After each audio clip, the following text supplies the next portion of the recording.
మంత్రి గారు ఈ బిల్లులో ఏమన్నారంటే 100 కోట్ల రూపాయల పైగా ఉన్నటువంటి ఆదాయం ఉన్నటువంటి దేవాలయాలకు ఈ ట్రస్ట్ బోర్డు ఏర్పాటు చేసే వెసులుబాటు కల్పించాము అని చెప్పారు.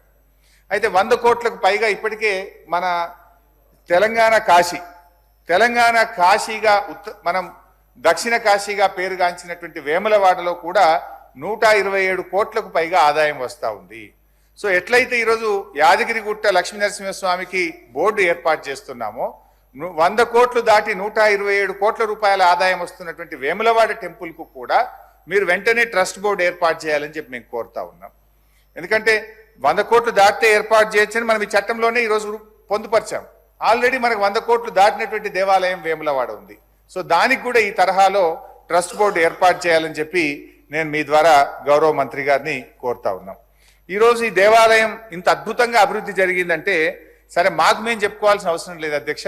కేసీఆర్ గారు చేసిన అభివృద్ధికి ఇవాళ ఆ దేవాలయానికి పెరిగిన భక్తుల సంఖ్య, పెరిగిన ఆదాయమే బీఆర్ఎస్ ప్రభుత్వం కేసీఆర్ గారు చేసిన కృషికి నిదర్శనం అని చెప్పుకోవచ్చు అధ్యక్ష. దాదాపు రోజు 50,000 మంది భక్తులు వస్తున్నారు. దాదాపు 250 కోట్ల ఆదాయం ప్రతి సంవత్సరం ఆ దేవాలయానికి వస్తుంది.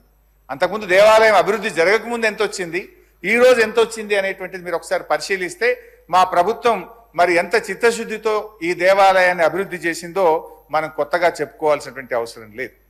బీఆర్ఎస్ ప్రభుత్వంలో ప్రభుత్వ ఆలయాలకు మేము పూర్వ వైభవం తెచ్చాం, పురోగమనం వైపు తీసుకుపోయాం అధ్యక్ష.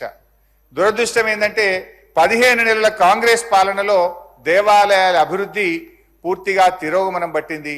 ఎందుకో ఏమో ఆర్థిక శాఖ నుంచి దేవాదాయ శాఖకు నిధులు విడుదల కావడం లేదు. అసలు ఎక్కడికక్కడ పనులు ఆగిపోయినటువంటి పరిస్థితి ఉంది అధ్యక్ష. గత చరిత్ర కూడా చూస్తే అధ్యక్ష, గతంలో ఎప్పుడైనా దేవాలయాల నిధులు రాష్ట్ర ప్రభుత్వాలు అభివృద్ధి కోసం వాడుకున్నటువంటి చరిత్ర ఈ రాష్ట్రంలో ఉంది. ఏ రాష్ట్ర ప్రభుత్వం కూడా ప్రభుత్వ నిధులు దేవాలయాలకు ఇచ్చిన పాపాన పోలేదు. కానీ మొట్టమొదటిసారిగా కేసీఆర్ గారు రాష్ట్ర ప్రభుత్వ నిధుల చేత దేవాలయాలను నిర్మించినటువంటి చరిత్ర బీఆర్ఎస్ పార్టీకి కేసీఆర్ గారికి ఉంది. అందులో ఒకటి యాదాద్రి లక్ష్మీనరసింహస్వామి దేవాలయం అధ్యక్ష. దేవుడు బాగుంటే రాష్ట్రం బాగుంటుంది, రాష్ట్రం బాగుంటే రాష్ట్ర ప్రజలందరూ బాగుంటారని మేము నమ్మినాం అధ్యక్ష. అందుకే మనం ఎందుకంటే తెలంగాణలో అనేక పుణ్యక్షేత్రాలను మరి దేవాలయాలను అభివృద్ధి చేసేటువంటి ప్రయత్నం చేసినాం.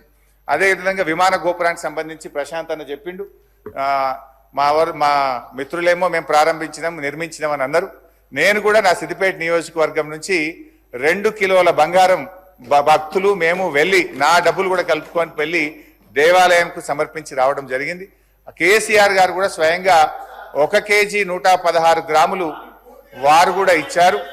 సో నా రిక్వెస్ట్ ఏంటంటే అధ్యక్ష, మరి గతంలో కూడా ప్రభుత్వాలు ఉన్నాయి, మరి గత ప్రభుత్వాలు ఎందుకు చేయలేదు? కేసీఆర్ గారే ఎందుకు చేసిండ్రు? అయితే అధ్యక్ష,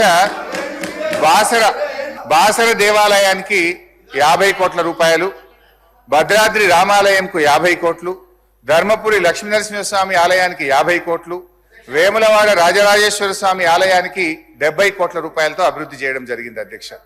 అదేవిధంగా అధ్యక్ష, కాళేశ్వరం ముక్తేశ్వర స్వామి ఆలయానికి 30 కోట్లు, కొండగొట్టు ఆంజనేయ స్వామి దేవాలయానికి 600 కోట్లతో ఈ 2 మాత్రం అభివృద్ధికి ప్రణాళికలు చేసినాం. దయచేసి దాన్ని ముందుకు తీసుకుపోవాలని గౌరవ మంత్రి గారిని నేను ఈ ప్రభుత్వాన్ని కోరుతా ఉన్నాను అధ్యక్ష. ఈరోజు కామన్ గుడ్ ఫండ్ కింద కూడా చాలా దేవాలయాలు అభివృద్ధి చేయడం జరిగింది. ప్రతి సంవత్సరం తక్కువ 50 కోట్ల రూపాయలు ఈ గ్రామీణ ప్రాంతంలో ఉండేటువంటి దేవాలయాల అభివృద్ధికి బడ్జెట్ నుంచి మేము నిధులు ఇచ్చాం. Every year not less than around 50 crores ఇచ్చేవాళ్ళం. అయితే ఈ 15 months లో 1 రూపాయి కూడా విడుదలైతలేదు. మరి గతంలో CGF లో శాంక్షన్ అయినటువంటి టెంపుల్స్ ను డెవలప్ చేయడానికి కూడా ప్రయత్నం చేయాలి, వాటికి టెండర్లు పిలవాలి, ఆ పనులను ముందుకు తీసుకుని పోవాలని చెప్పి మీ ద్వారా నేను గౌరవ మంత్రి గారిని కోరుతా ఉన్నా.